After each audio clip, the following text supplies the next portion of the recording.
गांव के किनारे एक छोटा सा कच्चा घर था। उस घर में रहता था रामू, एक गरीब लेकिन ईमानदार किसान। रामू के पास न जमीन ज़्यादा थी न पैसा। उसकी सबसे बड़ी पूंजी थी उसकी एक गाय गौरी। गौरी सिर्फ एक गाय नहीं थी, वह रामू के लिए परिवार का हिस्सा थी। हर सुबह रामू सूरज निकलने से पहले उठ जाता, गौरी को नहलाता, प्यार से चारा खिलाता और फिर खेतों की ओर निकल जाता। लेकिन पिछले कुछ सालों से हालात बदल गए थे। बारिश कम होती जा रही थी, फसल सूखने लगी थी और दूध बेचकर भी घर का खर्च मुश्किल से चलता था।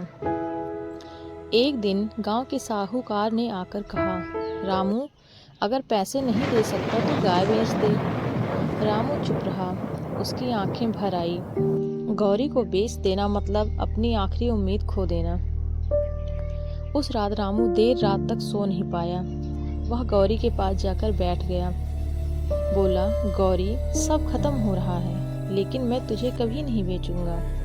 जैसे गौरी सब समझ गई हो, उसने रामू का हाथ चाट लिया। अगले दिन से रामू ने हार नहीं मानी। रामू ने तय किया, अगर हालात बदलने हैं तो मुझे खुद बदलना होगा। उसने गाय के दूध से दही और घी बनाना शुरू किया। गांव-गांव जाकर खुद बेचने लगा। गौरी की अच्छे से देखभाल की, देसी तरीकों से खेती सीखनी शुरू की। धीरे धीरे गौरी ज़्यादा दूध देने लगी। कुछ महीनों के बाद रामू का घी गांव में मशहूर हो गया।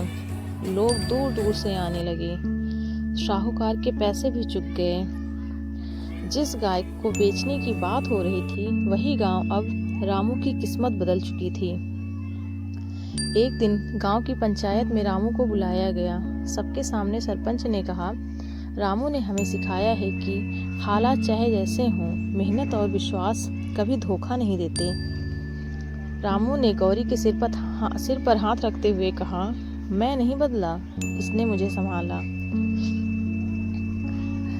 कहानी की सीख, सच्ची मेहनत कभी बेकार नहीं होती। जो साथ मुश्किल में खड़ा रहे, वही असली पूंजी होती है।